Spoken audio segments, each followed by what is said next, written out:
इसके उपरांत 12वां गुण गुरुत्व से किम लक्षण। गुरुत्व का लक्षण क्या है? 12वां गुण है गुरुत्व। आद्य पतन समवायी कारणम गुरुत्वम। आद्य यानी प्रथम, पतन गिरने का असमवायी कारणम, जो असमवायी कारण है उसी गुण को गुरुत्व कहते हैं। पृथ्वी जलवृत्ति, यह गुरुत्व पृथ्वी और जल में रहता है। पतन में गुरुत्व ही मुख्य कारण हुआ करता है। ऊंचे स्थान पर विद्यमान मूर्त द्रव्यों का अधोदेश में गिरने की क्रिया में गुरुत्व गुण ही कारण है। अतः लक्षण में कहा गया है आद्य पतन का असमवाय कारण जो वही गुरुत्व है।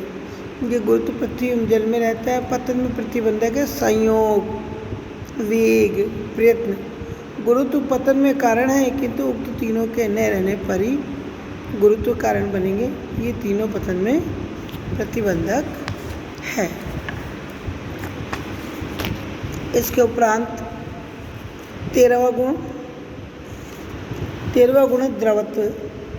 आदि संदन समवायी, आदि संदना समवायी कारणम द्रवत्वम। आदि संदन प्रथम बहना, संदन में बहना, आदि संदन प्रथम बहने का जो असमवायी कारण है वही द्रवत्व कहलाता है। द्रव काय में रहता है? पृथ्वी अब तेजोवर्ती। ये द्रवत्व पृथ्वी जल और तेज में रहता है। तद्विविधम सांसिधिकम नैमित्तिकम च। और ये द्रवत्व दो प्रकार का है, सांसिधिक अर्थात स्वाभाविक और नैमित्तिक अर्थात कारणजन। जैसे मान लो घी को हम अग्नि पर गर्म करते तो वो बहने लगता है, तबकि जल स्वतः ही बहता रहता है।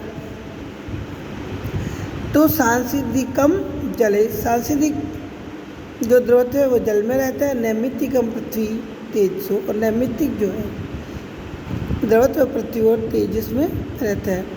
पृथ्वी घृत आद अग्नि संयोगजन्यम द्रवत्वम, अर्थात नैमित्तिक का उदाहरण आपको बता रहे हैं। पृथ्वी में घी आदि वस्तु में अग्नि के संयोग से उत्पन्न होने वाला जो द्रवत्व है, जैसे अग्नि को हम गर्म करेंगे तो पिघल कर फिर वो उसमें द्रवत्व गुण आ जाता है।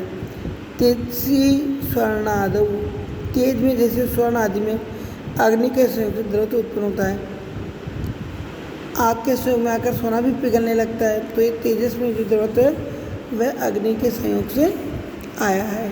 द्रवत्व गुण द्रव्य में रहता है जिससे उसका बहना कार्य होता है। अतः बहना क्रिया का असमवायी कारण द्रवत्व है।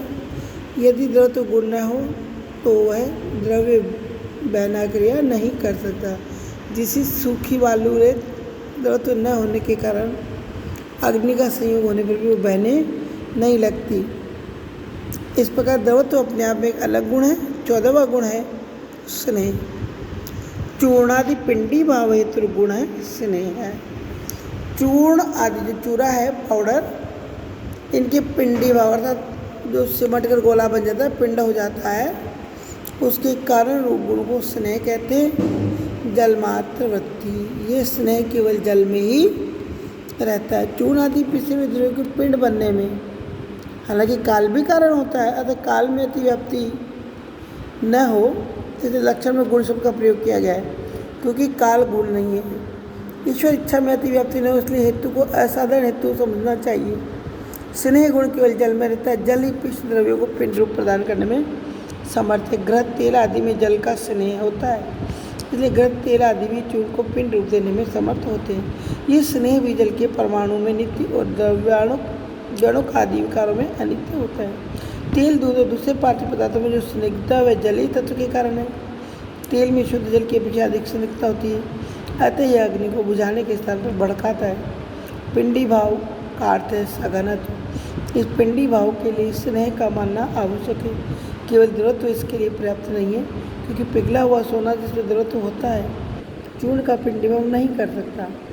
न्यायबोधिनी का कहना है केवल तरल जल ही पिंडी भाव कर सकता है। बर्फ इत्यादि के रूप में जो ठोस जल है वो भी पिंडी भाव नहीं करता, बर्फ डालने से कुछ नहीं होगा। इसलिए स्नेह को भी हमने अलग से 14वां गुण माना है। और आगे देखिए 15वां गुण श्रोत्रग्राह्यो गुण शब्द है। कान से जो सुनाई देता है वह गुण शब्द कहलाता है। आकाश मात्र वृत्ति ही, और ये शब्द कहाँ रहता है? आकाश में रहता है। शब्द किसका गुण है? आकाश का गुण है। सद्विविधो ध्वन्यात्मको वर्णात्मक वह भी फिर शब्द दो प्रकार का है, ध्वन्यात्मक अर्थात ध्वनि रूप और वर्णात्मक यानी वर्ण रूप। तो ध्वन्यात्मक को भेरिया दो, ध्वन्यात्मक जो रूप है भेरिया तो नगाड़ा आदि में रहता है, जब उनको बजाने से उत्पन्न होता है। वर्णात्मक है संस्कृत भाषा आदि रूप है, और वर्णात्मक जो शब्द है संस्कृत भाषा आदि के रूप में है। जो शब्द हम पढ़ रहे हैं, बोल रहे हैं, वो भाषा में 16वां जो गुण है वो बुद्धि है। तो कहते बुद्धि लक्षणम किम, बुद्धि कति विधा च, बुद्धि का लक्षण क्या है और बुद्धि कितने प्रकार की है। तब नंबर में कह रहे हैं सर्व व्यवहार हेतु गुण और बुद्धि ज्ञानम। सर्व यानी समग्र, व्यवहार हेतु गुणों, व्यवहार का कारण जो गुण है बुद्धि, उसे बुद्धि कहते हैं। ज्ञानम और वही ज्ञान है। साद्विविधा स्मृति अनुभवश्च, बुद्धि को ज्ञान भी कहते हैं। तो ये बुद्धि या ज्ञान दो प्रकार का है, स्मृति और अनुभव। ज्ञान के बुद्धि के दो भेद कहिए, कौन कौन से? स्मृति और अनुभव। तो कहते स्मृति क्या है? स्मृति किम लक्षणम, संस्कार मात्र जन्यम ज्ञानम स्मृति, केवल संस्कार से उत्पन्न होने वाले ज्ञान को स्मृति कहते हैं। संस्कार से जो उत्पन्न हो गया उसको हमने स्मृति कह दिया। और इसको कहते हैं केवल संस्कार से उत्पन्न होने वाला ज्ञान स्मृति कहलाता है। ये स्मृति स्मरण भी यथार्थ एवं यथार्थ भेद से दो प्रकार की। अनुभव के यथार्थ होने पर स्मृति भी यथार्थ है, अनुभव के यथार्थ होने पर स्मृति भी अयथार्थ होगी। ये दोनों प्रकार की स्मृति जागृत अवस्था में होती है, स्वप्नावस्था में संपूर्ण ज्ञान स्मृति रूप एवं अयथार्थ ही होता है। वस्तुतः अनुभव के आधार पर स्मरण होता है। अनुभव एवं स्मरण के मध्य भावनात्मक संस्कार होता है। ये संस्कार निश्चयात्मक अनुभव से होता है। अतएव संस्कार मात्र जन्यम ज्ञानम स्मृति लक्षण कहा गया। अनुभव से उत्पन्न संस्कार भी उद्बोधक कारणों से उद्बुद्ध होकर ही स्मरण को उत्पन्न करता है। तो जो बुद्धि के दो भेद बताए हैं, पहला स्मृति।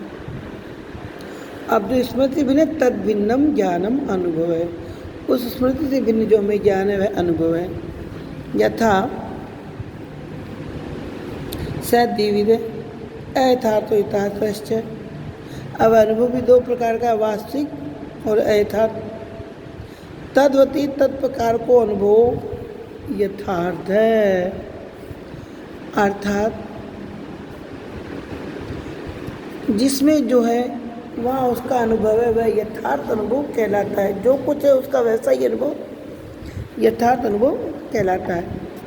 यथा रजते इदम रजतम इति ज्ञानम, जैसे चांदी के विषय में अनुभव कि ये रजत है, चांदी, तो ये यथार्थ अनुभव है। स एव प्रमायति उच्यते, स एव प्रमायति उच्यते, वही प्रमा अर्थात यथार्थ ज्ञान कहा जाता है। प्रमायति उच्यते, प्रमा अर्थात यथार्थ ज्ञान ऐसा कहा जाता है।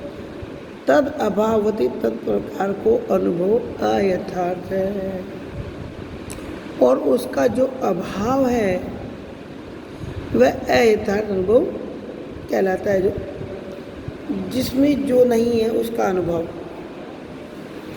तद अभाववती, उसका अभाव होने पर भी तत्प्रकार को अनुभव, ये वह ऐसा अनुभव होना अयथार्थ कहलाता है।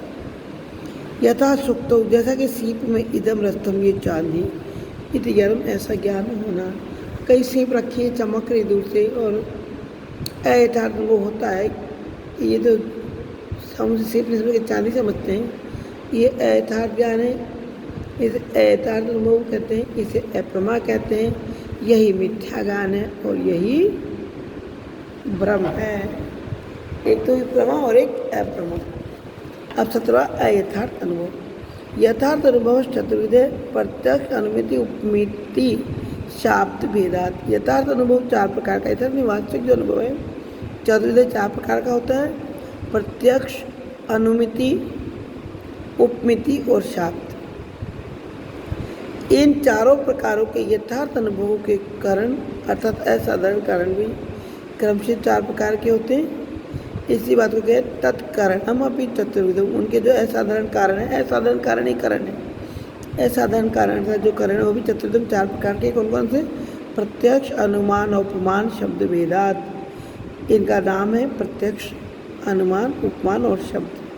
वैशेषिक दर्शन में अनुभवात्मक बुद्धि के 2 भेद किए गए हैं: यथार्थ अनुभव, अयथार्थ अनुभव। यथार्थ अनुभव ही प्रामाणिक ज्ञान है, इसलिए यहाँ उसके 4 भेद एवं चारों प्रमुख असाधारण कारणों का उल्लेख किया जा रहा है। नंबर 1, यथार्थ अनुभव का पहला प्रकार है प्रत्यक्ष। प्रत्यक्ष का अर्थ है प्रत्येक इंद्रिय का प्रत्येक विषय के साथ साक्षात संबंध होना। इस प्रकार 5 ज्ञानेंद्रियों का उनके शब्द, स्पर्श, रूप, रस, गंध इन 5 विषयों से साक्षात संबंध हो जाने पर जो अनुभव होता है वही प्रत्यक्ष नामक अनुभव है। प्रत्यक्ष का अर्थ के आंखों के सामने आना ही नहीं है, त्वचा को स्पर्श हो गया कि शीतल हवा चल रही है, अथवा रसना को मीठा लगा, कड़वा लगा, या फिर हमें तेज स्वर सुनाई दे रहा है। तो 5 ज्ञान से जो ज्ञान होता है साक्षात वो प्रत्यक्ष ज्ञान कहलाता है। इस प्रकार 5 ज्ञानेंद्रियों के उनके शब्द, स्पर्श, रूप, रस, गंध इन 5 विषयों का जो साक्षात संबंध होता है 5 ज्ञानेंद्रियों से और इससे जो अनुभव होता है वही प्रत्यक्ष नामक यथार्थ अनुभव है। यथार्थ अनुभव का दूसरा प्रकार है अनुमिति। और अनुमिति का कारण है अनुमान। अनुमिति शब्द का अर्थ है अनु अर्थात बाद में, अर्थात प्रत्यक्ष ज्ञान के पश्चात होने वाला मिति अर्थात ज्ञान। अनु यानी बाद में, मिति यानी बाद में जो ज्ञान था अनुमान कहलाता है। प्रत्यक्ष ज्ञान से भिन्न अर्थात कारण को देखकर कार्य का अथवा कार्य को देखकर कारण का अनुमान कर लेना ही अनुमिति है। उपमिति यथार्थ अनुभव का तीसरा प्रकार है। इसका कारण है उपमान। उपमान अर्थात सादृश्य के आधार पर किसी वस्तु का ज्ञान, जैसे गो के समान गवाए, नील गाय का ज्ञान उपमिति है। हम गाय देखते हैं उसी तरह की जब हमें दूसरा जानवर दिखे तो हमें लगता है कि नील गाय है। तो एक के आधार पर किसी वस्तु का ज्ञान होता है, जैसे गो के समान गवाए, नील गाय, तो ये ज्ञान उपमिति है। शाब्द अर्थात अनुभव का चौथा प्रकार। शाब्द का कारण है शब्द। शब्द की आचार्यों ने 2 प्रकार से व्याख्या की: वेदादि शास्त्र जो सत्य के प्रातिपदिक ग्रंथ है, क और ख सदैव सत्य प्रामाणिक कथन करने वाले ऋषि आदि का कथन शब्द उस शब्द से प्रतीत यथार्थ ज्ञान शब्द कहलाता है। इसे आप्तश्रुति या आप्तवचन भी कहा जाता है। यथार्थ अनुभव के 4 भेद बताए गए। 4 प्रमाणों के द्योतक है। अन्नम भट्ट ने या न्याय शास्त्र के अनुसार 4 प्रमाणों का प्रतिपादन किया है। वैशेषिक दर्शन केवल प्रत्यक्ष और अनुमान को ही मानते हैं, लेकिन अन्नम भट्ट ने यह 4 प्रमाण माने हैं।